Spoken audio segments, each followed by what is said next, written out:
Good morning, Jeando. Yes, good morning, Kevin. So let's continue our series on the orders and memory and the relationship between them.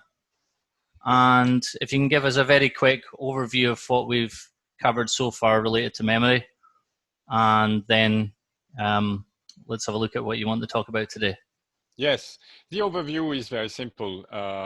I have explained that the orders or direction, the verbal instruction, in other words, that we give to our pupils, because that's the relationship we have with the pupil. We are going to give some instructions, a series of instructions. And of course, there is the question of how the pupil is going to memorize the instruction and what do we mean by memorizing instructions. We will see, or we have started to see, that what the pupil imagines having to memorize very often, in fact, is quite confused compared to the idea that we have.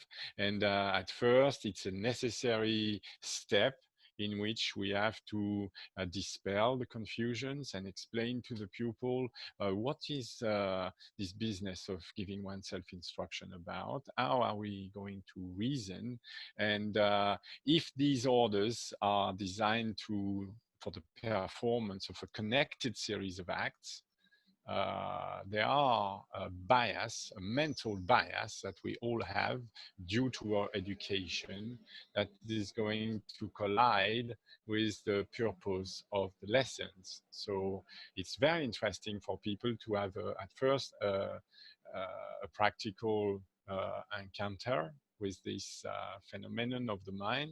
But I thought that between us, it was also interesting to give a theoretical view. And in this, of course, Alexander is a great help, because Alexander continually in his books comes back to this problem or phenomenon of having to create a series of decisions of movement, of simultaneous decisions, so that in practice we can readjust mechanisms. So this is the overview, but I want to go back to what Alexander is saying on a different occasion. And this is a very early one. I have a text here, a quote that is from 1908. That's quite interesting to go that far back. So let's start first with the sentence, or the two sentences.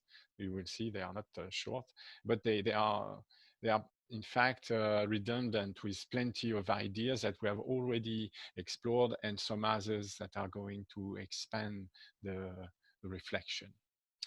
In the first place, this is Alexander writing, to allow pupil to assume of himself a certain standing position means that his own perception and sensations are given the sole onus of bringing about the coordination upon which such standing position depends, an onus which they are quite unable to bear. The perceptions and sensations of all who need respiratory and physical reeducation are absolutely unreliable. It is the teacher who should have the responsibility of certain detailed orders, the literal carrying out of which will ensure for the pupil what is then the correct standing position for him. I emphasize this last because no one stereotype position can be correct for each and every pupil. When the person who employs the different parts of his body, that one can speak of his harmful position in standing or walking, it is only by causing the physical machinery gradually to resume correct and harmonious working, thus changing the position from time to time, that serious harm can be averted and satisfactory results secured. So I'm going to expand on that, and we will see how we situate ourselves as initial Alexander teachers regarding instructions and regarding memory. So when we discuss memory and movement, the first bias that we are going, it's the first, but it's you will see it's a recurring problem in many different lessons with the same pupil. Problem will emerge in different ways. But what is the problem? The problem is that the perceptions, the sensations, the pupil experiences of his own movements. So what by movements, I mean the segmental movements of the different parts of the anatomical structure, and in particular, the central mechanism, which is the mechanism of the torso. From the chair I am sitting on right up to the beginning of my neck, there is a structure that Alexander defines as a fairly stiff oblong rubber bag. And that fairly stiff oblong rubber bag, of course, is made of different bony parts that are articulated with each other. And so the pupil or any person who wants to, well, assume a standing position must understand that in order to assume that standing position, that person will have to coordinate a series of movements all together. And the position is therefore the consequence of a series of movements. This is fundamental to understand and to differentiate with the modern idea of position, that is a fixed state. For Alexander, the word position interpreted as fixed state cannot apply. And we have an example in this very paragraph, because Alexander, for example, here speaks of an harmful position in standing or walking. Walking locomotion is not a position, a static position, cannot be construed as a static position. We will see, for example, swinging a golf club very fast. That cannot be construed as a fixed position that could be differentiated from coordinations of movement. For Alexander, the idea is to bring about the coordination on which such standing positions depends. So most people would not stop here, but I need to stop, because for me this has been a great breakthrough when I started to understand that when Alexander says that we are bringing about, or we want the pupil to bring about the coordination upon which standing position, the such standing position depends. What he means is that it's the coordination of movements of parts. There is no such thing as coordination of parts. The only possibility is that in fact, displacing different parts at the same time, we assume a position. And of course, that position is never static. It's always depending on which movement we add or subtract when we perform that gesture. So this is how Alexander situates the problem.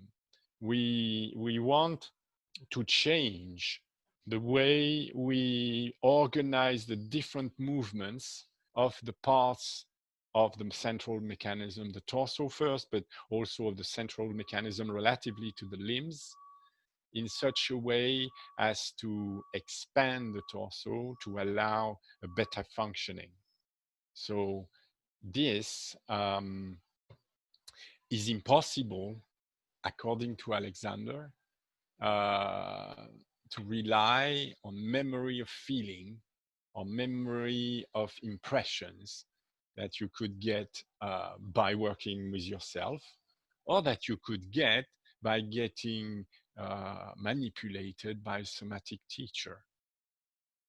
The somatic teacher may be capable, you never know, to organize the different parts of the torso, according to the scheme Alexander has devised, but the pupil that is receiving the manipulation will be himself affected by a sensory appreciation, a perception of what are the component parts that make the coordination possible, which the different movements of the parts that the teacher cannot really create with his hands at the same time. We see that when Alexander is working with a pupil, and this I want to state for the future, we are going to have a look at the lessons that we have recorded of Alexander work with the pupil and manipulating the pupil. And we will see very clearly that despite the fact that Alexander was the master manipulator of all, this has been reported by all the first generation teachers that said that he was absolutely amazing in his way of organizing the part with his hands. We will see that even the great master manipulator, well, is working touches by touches, is creating some organization of different movement at some end of the torso, then going back to another end, then coming back to the first to see if something had been harmfully impacted by the organization of the lower parts of the torso. So it's quite impossible for somebody that is external to organize all the movements of the part of the torso exactly at the same time.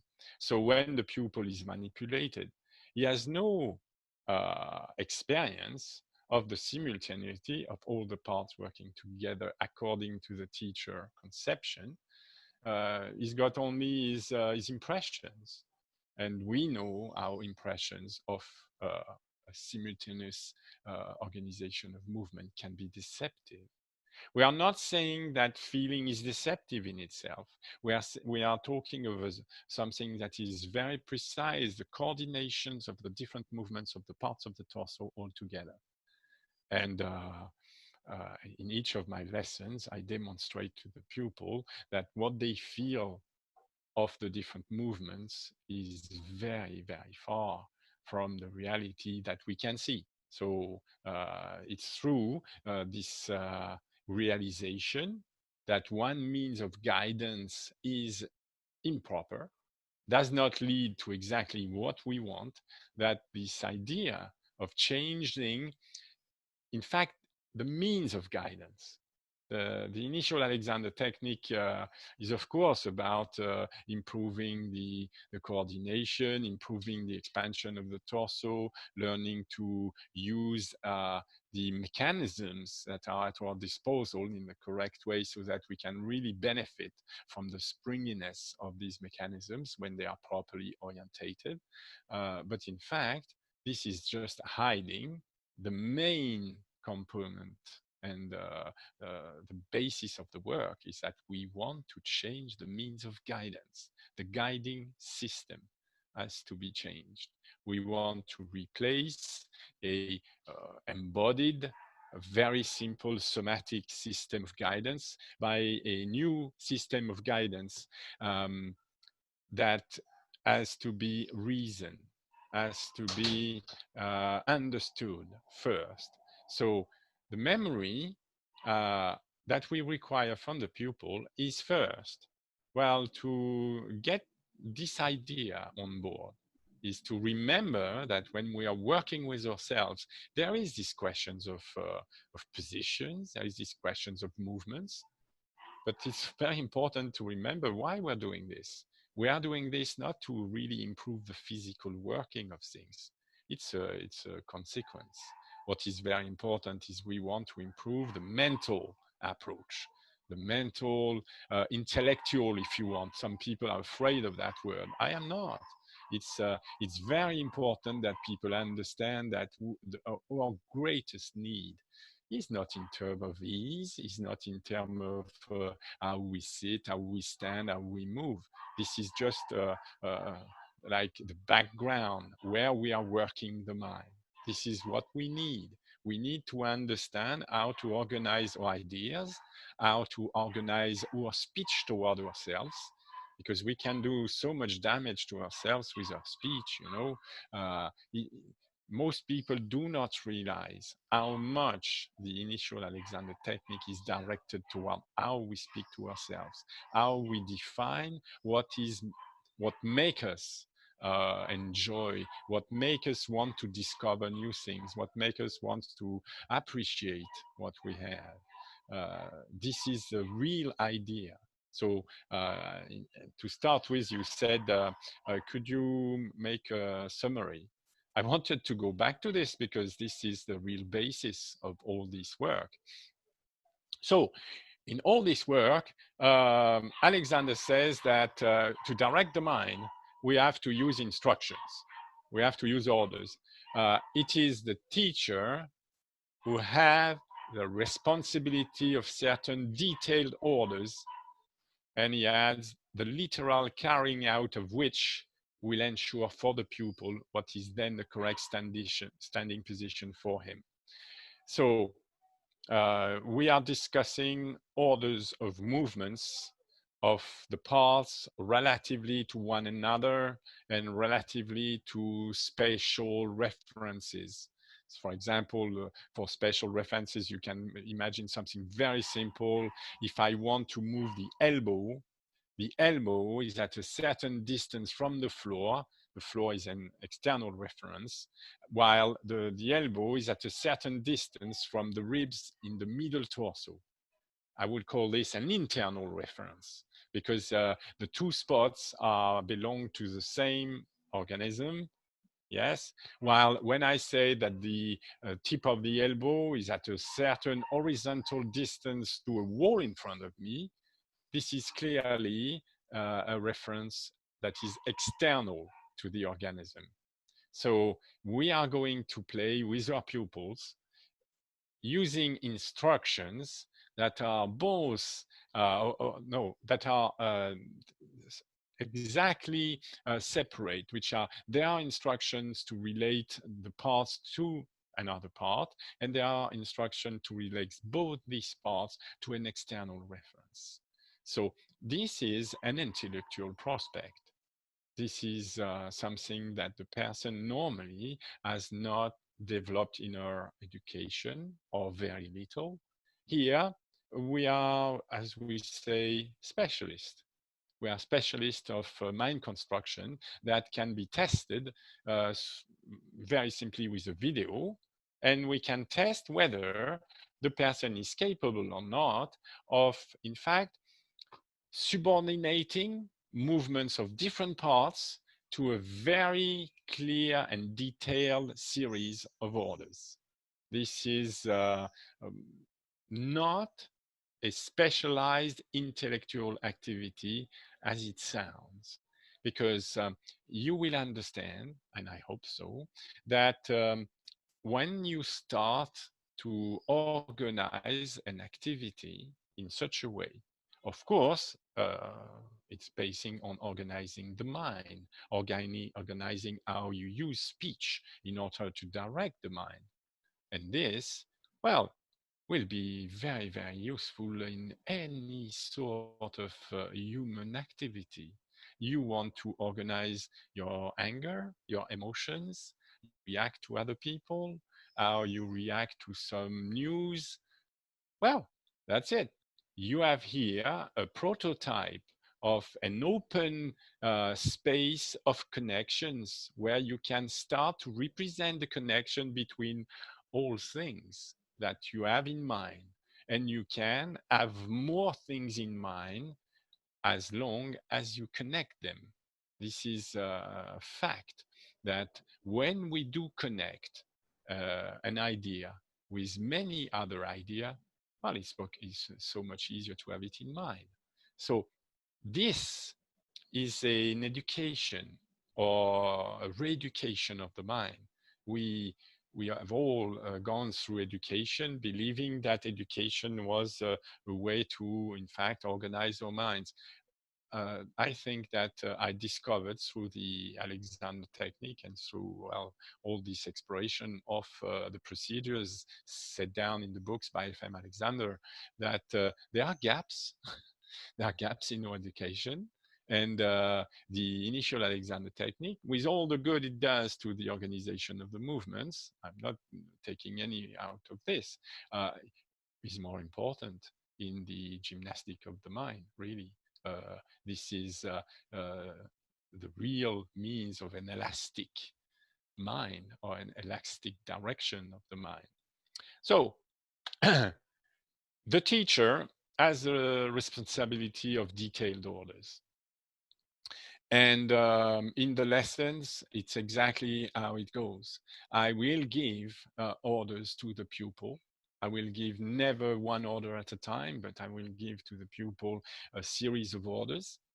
And of course, as there is a series of orders, the problem or the question of memory arises every single time. I say to the pupil, I will pull the tip of the thumb away from the base of the index finger, and I will pull the tip of the elbow away from the base of the little finger. It's a very simple series of instructions. All the spots I'm referring to have been defined with the pupil earlier on, and then I will ask the person to perform the series of action. And it's no surprise, but when we watch the video, there are movements that appear, but pulling the tip of the elbow away from the base of little finger seems to disappear in the process of the person receiving the instructions, mentalizing them, transforming these instructions into decision, and carrying out the decision in practice to make the movement appear on screen. You understand that the process is not that simple. In fact, there is every chance that the process might fail. And it's very important that we can discuss this fact with the person. There is no, we are not expecting the pupil to succeed. We want to experiment with it and see what might interfere with the perfect performance of the movement as ordered by the teachers, by the detailed orders that the teachers has given. You remember that in this way, in our way of working, the pupil is receiving the instructions and is acting according to the instruction, trying to, in fact, regulate his movement. We say subordinate his movements to the detailed orders that is received. Very often it's necessary to ask the pupil, what are the instructions you were using while you were, in fact, performing these readjustments of the movements of the different parts of the hand and the elbow? And the pupil will gladly tell me what are the instructions. So we can compare then what I've said and what the pupil is able to recollect. So we are evaluating the memory of the person. And we will find here what is lost in translation. Well, the first thing that is lost in translation is the structure. These instructions had a purpose of organizing a new geometry. Of course, when I stated these instructions for you here, I didn't explain like I would with a pupil, because for a pupil, what is fundamental is that the pupil understand what is the effect of performing all these instructions at the same time. Why is it that we want to perform all these instructions at the same time? Why is it that we want this coordination and not the habitual coordination that happens spontaneously? The person is using the palm of the hand and the forearm spontaneously. The person doesn't need any instruction for that. But we will find that the pupil gets into a habit of coordination of these parts associated with, for example, speaking with someone else. I'm speaking with you, and most of the time, most people use hands to communicate in communicative gestures, but they do not really intend to consciously direct these gestures. So if they manipulate the hands, very often you will find that they tend to adduct the thumb, and the hands are like restricted in their movements. The wrist and the elbows and the shoulders are involved too. So the purpose of these instructions was clearly explained to the pupil. there is a geometry that is sought after. We want a lengthening and widening of the palm, and we want a certain orientation of the wrist. Well, the pupil most of the time has forgotten that part of the instructions. Yes, the pupil is intent on doing the movements. And when you ask what are the specific instructions that in fact form the series that could lead to a coordination, you start to hear what the pupil is ordering to himself. Move that here, move this away there, and move the other that this way. And you will discover that all the organization of the spatial system has disappeared. And the pupil is using indefinite pronoun most of the time, this, that. So the teacher has a responsibility of the detailed orders.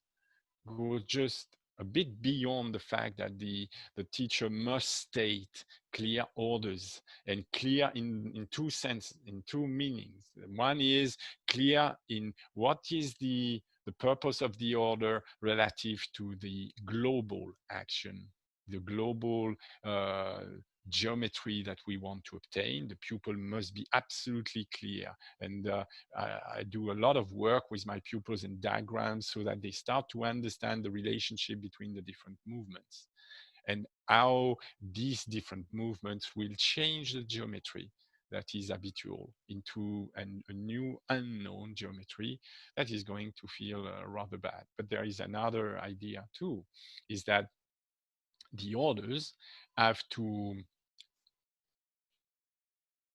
if you want, organize the activity, the thinking activity, in order to create decisions.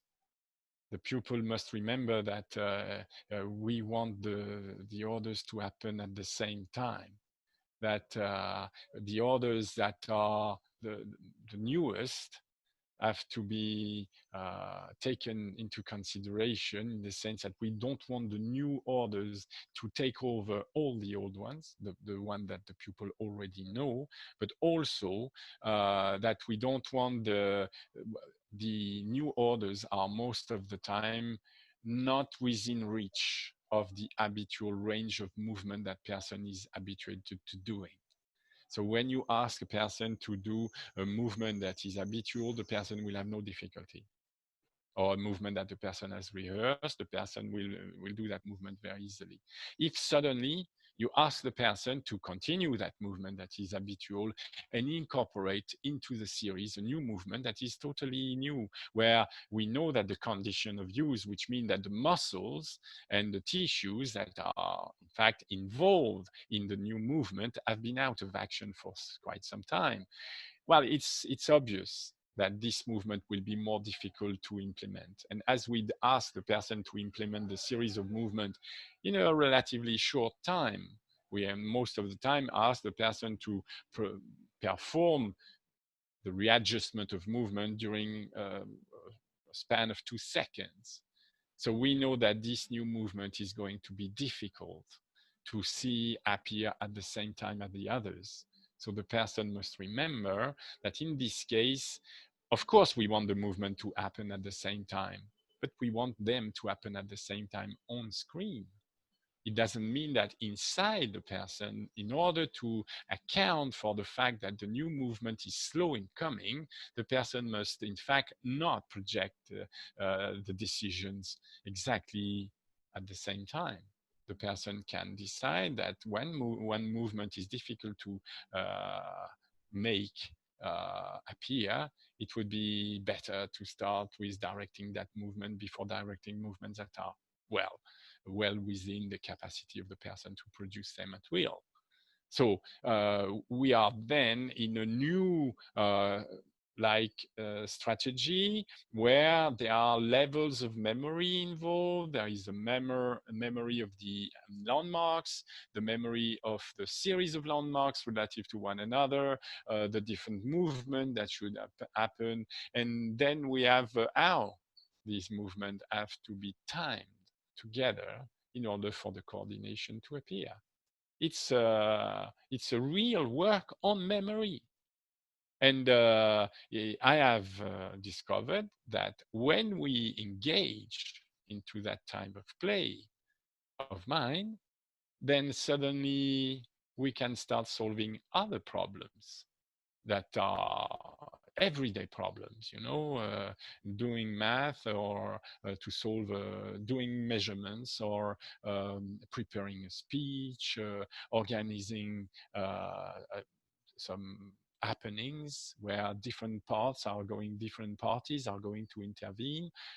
All this is in fact based on the same working of memories that are quite complex. It's not our idea to say that memory is a simple system that we can solve and that the problems through a few lessons will have a direct improvement. We are talking about a study. We are talking about studying one's own memory. We are not teaching memory. We are asking the person to start realizing what are the defects, the bias, the mental habits that the person has regarding memory. It's not a simple command. You start and get things into your mind. Never say this and that because it's indefinite. It's very difficult to memorize indefinite things because, in order to know if you memorize, you have to check, you have to control. It's a process The of example guidance of mind. The example you gave earlier of the common mistake of people saying, this, move this here, closer to that, this, that.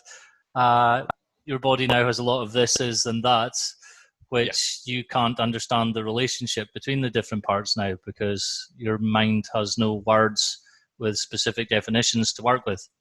Yes, and with this and that, you cannot construct any diagram, any model of what is the mechanism you're working with. Well, you're working with the mechanisms that has parts, bony parts that are moving, and there are limitations. They cannot move any which way. You have to understand how the mechanism is working and what you intend in producing. So there is a very central idea behind the memory. If I want to resume, to summarize what I've said, and start a new idea, is that the meaning of an order is not in the feeling of the movement of the part that is spelled out in the order. We'll come back to that because it's very, very important. Very often people think that we give an order of movement. For example, I move the tip of the elbow away from the ribs, yes? And it's quite tempting to think that the meaning of that order can be contained in the feeling of the correct movement of moving the tip of the elbow away from the ribs. In fact, it is absolutely not, because that is forgetting that the movement of the elbow alone cannot change the relationship between the mechanism of the arm and the mechanism of the torso, which we are speaking about.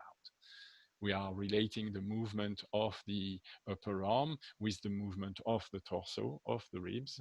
Of course, if you start pulling the elbow away from the ribs, at first you will find that your habit of using the shoulder is going to go in the way. Immediately, you will discover, and if you do not remember later that you've discovered this, when you're asked to pull the elbow away from the torso, you're going to do one act, which is moving the elbow away from the torso. And you could say it's exactly the orders you've stipulated. Yes, but that order is part of a theory, and I will explain very easily that if you do try and, lengthen the tissue of the shoulders, because if you succeed in pulling the elbow outward, away from the torso, you will find that, in fact, there is a stretching of all the tissues of the shoulder, of course, unless you forgot that you have to direct the torso at the same time. Because if you do pull the elbow outward, what is going to happen is that the torso is going to follow with it, and the relationship between the arm and the torso is never going to change. If you want the relationship to change, if you want one movement to disassociate from the movement of the torso, and that is the only way to really expand the shoulder, you have to have one movement for the elbow and one movement for the torso at the same time. If not, the relationship between the parts is not going to change, because pulling the elbow is going to pull the torso. It's basic. But if you do start to memorize the feeling of the movement, you completely, in fact, miss the point. Because next, when you're going to try and release the arm away from the torso, there will be one action, and one action cannot solve, cannot propose, cannot install a new coordination. It's absolutely impossible. So when you receive an order for one part, so the bony part is most of the time really specified with a point of application of the movement. So for example, tip of the elbow is a point of application on the lower arm that is connected with the upper arm through a joint. So there is a capacity, or we call a possibility of freedom between the lower arm and the upper arm, provided you have developed that coordination. Because otherwise, moving the lower arm is going to have a direct impact on the upper arm. It's possible to imagine pulls that would mean that the elbow has a capacity of movement that is slightly superior, yes, what we call a capacity of freedom. But it's not freedom in the philosophic sense, it's freedom in the mechanical sense. Yes, and so the number of degree of freedom of the elbows is more than one.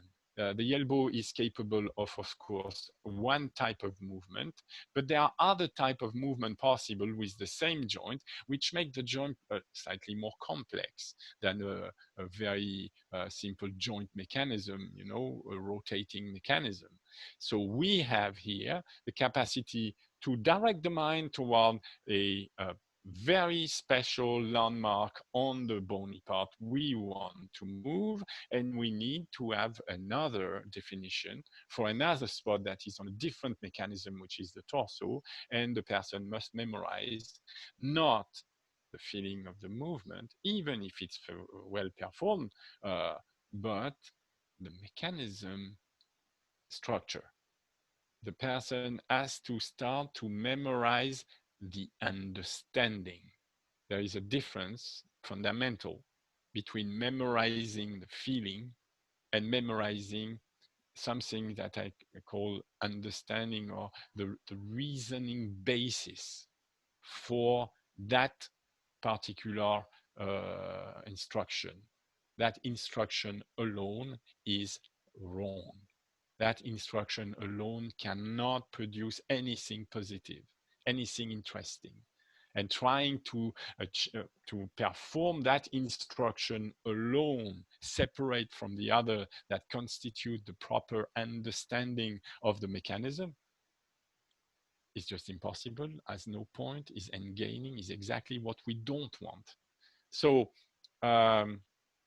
these instructions, therefore, do not describe the feeling one gets when performing that instruction. There is no point in trying to experience the effect of the instruction completely. It's out of our ideas totally. So the meaning of each part of the instructions lie in its role in the construction of the new geometry by a readjustment of the movement of the parts of the mechanism. So the meaning of the instruction lies in its role in a new coordination. It's a fundamental thing that the person needs to memorize. Otherwise, we will have a great problem, that is the problem of inhibition.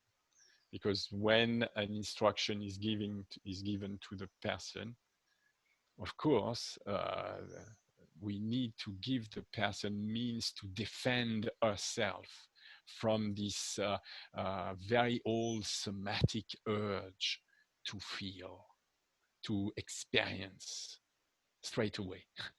You say to the person, pull the tip of the elbow away from the ribs, 8, for example, and you check and you watch the student, and the student is starting to move the arm straight away. It's not absolutely clear, and very often it's not the case that the pupil is aware that he's responding directly to the order, but it's a fact. So there seems to be two things going on there. One of them is when you give the instructions, they just can't help themselves but to do what the teacher asks them to do immediately. But also it's something to do with they're trying to think with the feelings and the sensations rather than to understand conceptually the relationships. They're actually thinking with lower level mental impressions than what you need in order to do this work. Yes. And if you have gone through the somatic training, it's been developed and inculcated to them, so they have really no defense at first against that habit of mind. So it is necessary once again to use instructions, verbal instructions, and explain exactly as I'm explaining here this problem of coordination. This problem that the meaning of each part of the instructions lie in the role in the coordination, in the new coordination we are giving. And the person must learn to expect the wrong mental attitude in herself and be prepared and ready to act by giving herself counter instruction instead of inhibition.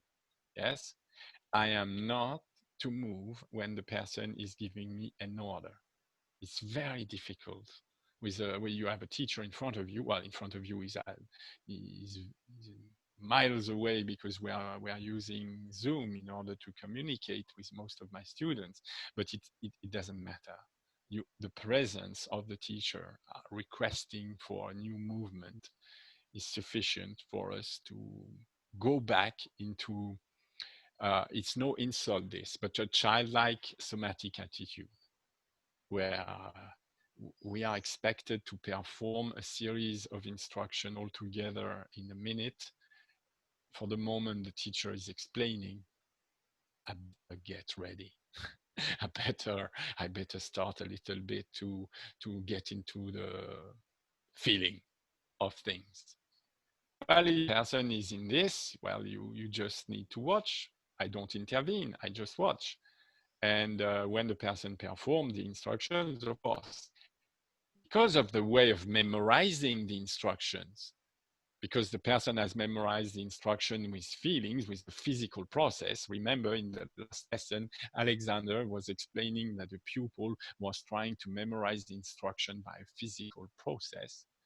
Well, the pupil is not going to succeed.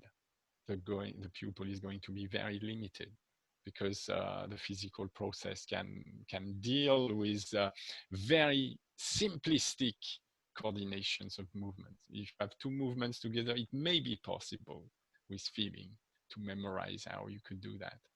But if you have a joint that has 3, 4, 6 degrees of freedom, and another joint, which is the torso, is an articulated mechanism that at least 3 or 4 parts that are moving relative to each other, but not only moving in one direction, but in many. it's absolutely impossible to re-educate oneself, one coordination. And remember that Alexander said that you cannot give the correct, you are not expecting the person to have the correct position of the torso in walking, for example. You are expecting the person to change or position of the torso progressively.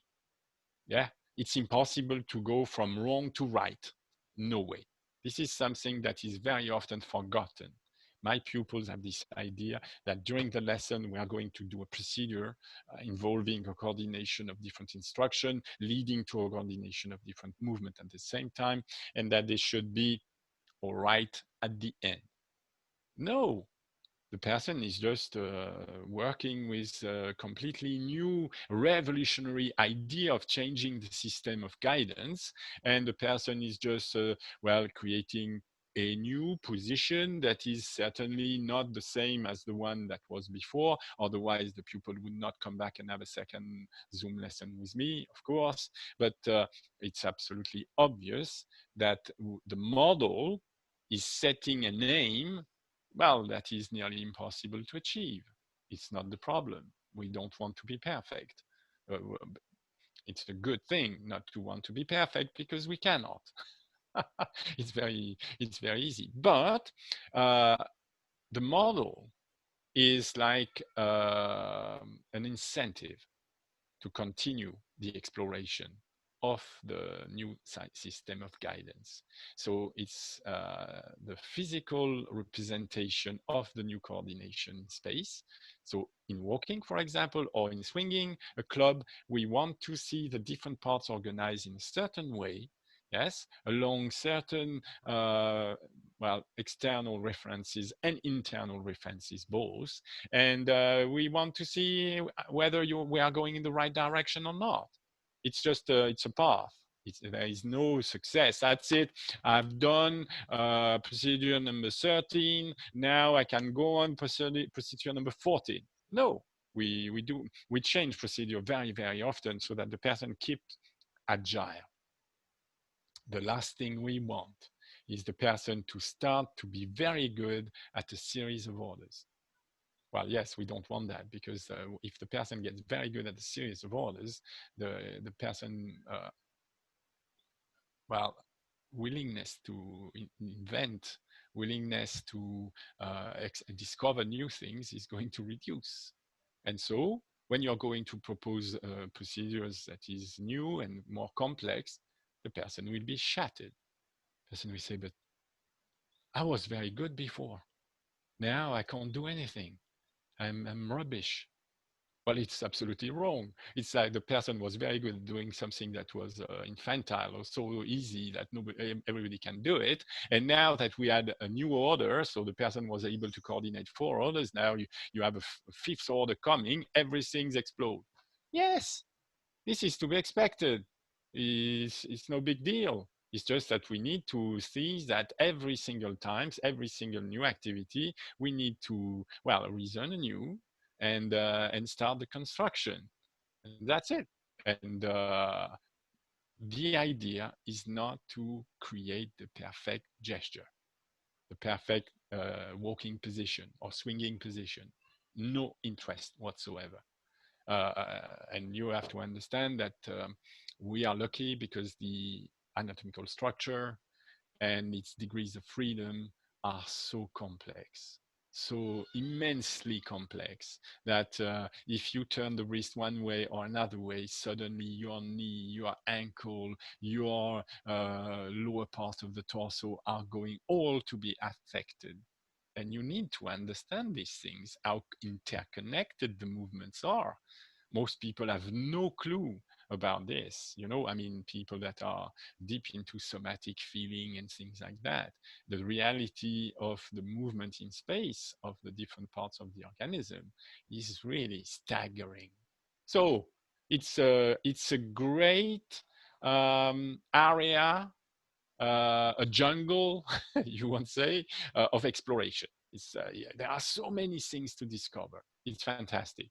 So really getting the grip of it, is no, you don't go to the jungle thinking, okay, I'm going to understand everything of the jungle. Well, there are bees, there are ants, there are fishes, there are rains, there are condensation, there are all sorts of things, and you can't possibly control that. No, it's not the idea. The idea that when we use the word control, it's not in the sense that we control the mechanism. It's in the sense that we start to implement a new control of the guidance system, which is the mind. If you follow, yeah, okay. So let's go back to something practical before I finish, because I've been really theoretical here. Alexander is saying again something to bring us back into the past. I will show you a new idea. That's it. So a little consideration will show that any alteration in the spine must necessarily affect the position and working of the ribs. We see that by increasing the thoracic capacity and so increasing the distance between the ends of these ribs, we are applying a mechanical principle, which by reverse action tend to straighten the spine. And that is in the first book, Man Supreme Inheritance, in the notes and instances. So when we discuss the new guidance, of course, there is a basis that we can check. There is a real, well, not phenomenological, but real objective control that can be applied. In the sense of the word control we're using, we want to test whether Alexander is right. He says that an alteration, so he says an alteration of the spine. You must understand that he's speaking on an alteration of the geometry of the spine. There is no alteration of the spine that we want, that we desire. Alteration in the sense that Alexander is using is in the correct sense of a constructive sense, yes? And when I say it's the geometry of the spine, it's important to understand that in the instructions that are instructions of inhibition, things you should never try and do, there is this central thing of lengthening and widening the spine, lengthening the back. When we do lengthen and widen the back, we need to understand what it means. We need a definition. And sure, when I translated the books, I needed a definition. And it was quite difficult to get, really, because somatic teachers do not really put words on that. They have their hands, they know with their hands what they mean. And it's quite strange, because when you look at the geometry they are in fact implementing with their own pupil, and you compare that with the geometry Alexander was in fact implementing and promoting, guiding, if you want, with his hands. So we have pictures of lesson of Alexander working with a pupil, and this is a picture of the end of that film. And we saw that at the end of the film, I say we saw because we've seen this picture before in the previous video, in the previous interview. It's absolutely clear that the definition of lengthening the spine that Alexander is using is not the same as the one you see nowadays in the modern Alexander technique performance of touch teachers. So at the time, there was this idea that lengthening the spine involved two things. Involved first, what Alexander called lengthening the lower spine. When he defines lengthening the spine in Man's Supreme Inheritance, he used this idea of straightening the lumbar spine. And we see that the young Irish guy here is exactly in that organization of the parts. So the movements of the different parts of the torso have been coordinated in order to produce a marked lengthening. And that marked lengthening, Alexander compares it with, in fact, straightening a piece of paper. He says that when you straighten a piece of paper, the piece of paper is measured as longer than when it is curved any which way in the middle. You can curve forward, you can curve backward. The possibility of movement of the spine, of the lumbar spine, are quite important. You can bend forward and you can bend backward. In both cases, you're not in the same orientation as the parts of the torso of that gentleman. And so when we look at the upper torso, that's where the differences is massive with the modern Alexander technique concept of lengthening the spine. When we see this, we see that from the, roughly the height of the armpit, which is roughly the seventh thoracic vertebrae, eighth thoracic vertebrae, that's the middle of the thoracic curve. It's absolutely obvious that Alexander promotes a very marked inflection, and that the head is very far forward of the line of the lower back. So Alexander is saying, as I said previously, that any change, alteration in the geometry of the spine is going to affect the working of the ribs. Well, there is something that is very obvious. Well, it became obvious to me, and I started to measure how this change of geometry of the spine would affect the working in the position of the ribs. And I found something very interesting. I found something astonishing, really, is that in fact, the shape Alexander has created can be completely analyzed in terms of external geometry, which means that if you ask a person to set the top of the sternum, the middle of the ribs, and the front of the ilium bone, which is the lower part of the torso, and you ask the person to set all these spots at the exact same distance from external surface of reference, well, you get exactly what Alexander was promoting. So it's not because Alexander is saying something that suddenly it's true. It's when Alexander is saying something, so any alteration of the position of the spine is going to affect the working of the ribs and the distance between these ribs. Well, I took that very well in a straightforward way. Yes, there is a geometrical relationship that Alexander has promoted with his hands. It's absolutely obvious. Yes, that the top of the sternum, the middle of the ribs, and for us it's obvious because we use a very simple way of checking what is the coordination of the different parts of the torso is the tie. The person is wearing a tie on top of the sternum bone. And when you watch Alexander pictures and compare them with other teachers or other persons, there is something quite strange, is that when he's standing, for example, his tie is not pulling back at the top. His sternum is not pulled back. Well, the orientation of the sternum in place depends on the working of the ribs, of course, because the sternum position depends on the first rib.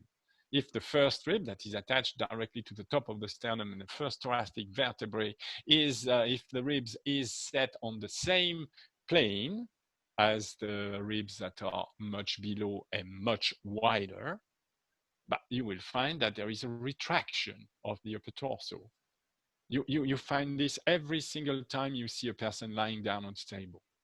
When a person is lying down on the table, you will find that in fact the upper torso is set really far back. Yes, and so if you look from the position of the throat, you will find that the ribs are protruding. They are much higher than the top of the sternum. So the person is pulling the upper torso back in space.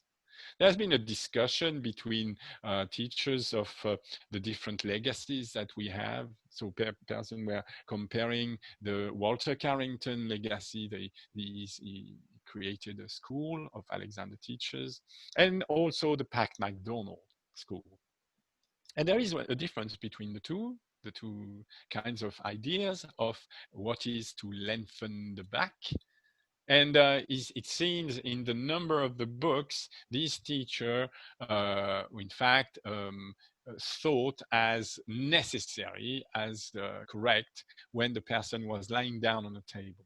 I do not teach lying down myself, but it's quite interesting to evaluate, in fact, the conception of lengthening the back and evaluate it not what is Walter Carrington saying and what is McDonald saying, but evaluate it relatively to what we know of the manipulation Alexander was promoting.